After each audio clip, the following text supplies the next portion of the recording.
यहाँ पे देखिए हमें स्टेटमेंट दिए गए हैं और हमें यहाँ पे वैल्यू फाइंड आउट करनी है। ठीक है, स्टेटमेंट के हिसाब से हमें बताना है। यहाँ पे कह रहा है कि 3 स्टेटमेंट है और एक क्वेश्चन दिया गया है, उसके बाद स्टेटमेंट है। इस क्वेश्चन ये कि डी यदि 7 होगा तो ए की वैल्यू कितनी होगी। ठीक है, अब स्टेटमेंट है पहला कि ए का जो मान है बी और सी के सम के यहाँ पे अनुक्रमानुपाती है, वेरी करता है इसका इन दोनों के सम के। बी का है वो डी के अनुक्रमानुपाती है, सी है वो डी स्क्वायर के। सेम इस टाइप का क्वेश्चन एलडीसी की एग्जाम हुई थी बहुत पहले, उसमें आया है। तो इसलिए मैं कहता हूँ कि जो भी एग्जाम होता है आप उनके पेपर निकालो, जरूरी नहीं कि एसएससी की दे रहे हो तो एसएससी निकालो, या आईबी है तो आईबी निकालो। देखिए एलडीसी में आया हुआ है पावर वाले में, ठीक है, पावर कॉर्पोरेशन में सेम इस टाइप का क्वेश्चन। तो यहाँ पे देखिए सबसे पहले इस स्टेटमेंट की हम बात कर लेते हैं।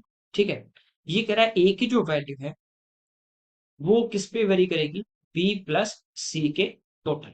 ठीक है, तो यहां से मैं कोई भी एक कांस्टेंट ले लूं तो इसको अलग करूं साइन को, तो ये हो जाएगा A equal to x into B plus C. ठीक है, ये सेम क्वेश्चन इस टाइप का आपको एसएससी में अच्छा पेपर दे तो दे सकता है, और उसमें ये इतना स्टेटमेंट वगैरह नहीं देके ये कह देगा कि जब डी 7 होगा तो ए की वैल्यू क्या होगी, और उसके बाद आपको ये दे दे कि ए का मान ऐसे ऐसे है, और ये दो और दे दे क्योंकि डी 3 होता है तो ये होता है, 4 होता है तो ये होता है, तो बताओ 7 होने पे ए का मान क्या होगा। इस टाइप का क्वेश्चन आपको देखने को किसी भी एग्जाम में मिल सकता है। ठीक है, तो एक यहाँ पे एक क्वेश्चन ये मेरे पास आ जाते हैं।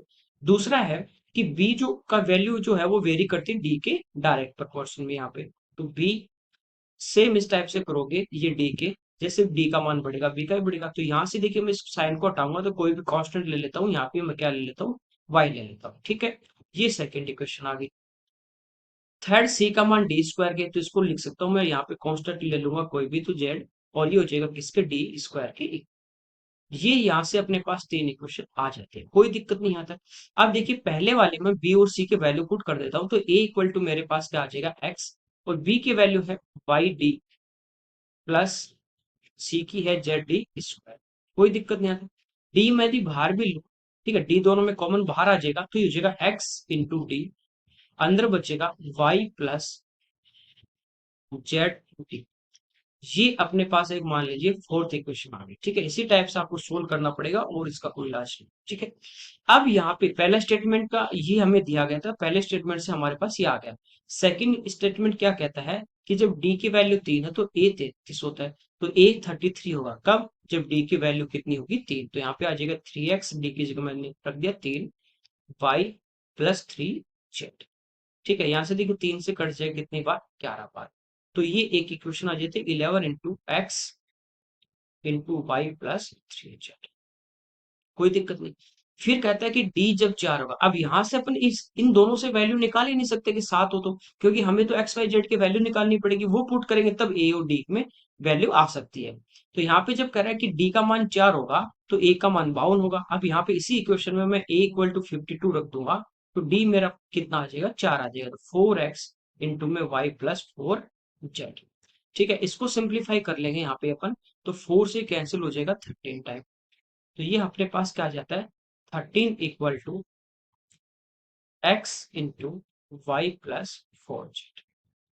ठीक है, ये दो इक्वेशन आ गई। या तो न्यूमेरिक वैल्यू मल्टीप्लाई वगैरह करके इक्वल कर लो, फिर दोनों को इक्वल कर दो, तो यहाँ से अपने पास एक्स वाई जेड इनमें रेशियो आ जाएगा। ठीक है, दूसरा हम क्या कर सकते हैं, पहले वाले में भी हमारे पास एक्स है, जैसे यहाँ पे एक्स है, ठीक है, और यहाँ भी एक्स है, तो यहाँ से एक्स की वैल्यू मेरे पास क्या आ जाएगी, यहाँ पे लिख लेते हैं। तो एक्स का जो मान आएगा वो 11 divide by y plus 3 Z आ जाएगा, इक्वल टू यहाँ से देखिए एक्स का मान क्या आ जाएगा, 13 divide by y plus 4 z. ठीक है, न्यूमेरिक वैल्यू इक्वल करोगे तो इधर 13 से गुना इधर 11 से, बात वही हो जाएगी। ठीक है, क्रॉस मल्टीप्लाई कर देंगे तो ये 11 वाई होगा और इधर 13 वाई होगा, तो 13 में से 11 गए तो यहाँ पे बचेंगे कितने, 2 वाई, इक्वल टू ये हो जाएगा 44 जेड, और ये हो जाएगा 39, 44 में से 39 गए तो ये आ जाएगा 5 जेड। तो यहाँ से देखिए वाई और जेड का हमारे पास जो रेशियो आ जाता है वो आ जाता है 5:2। यानी कि जब अपने पास y 5 होगा तो z का मान कितना होगा, 2 होगा।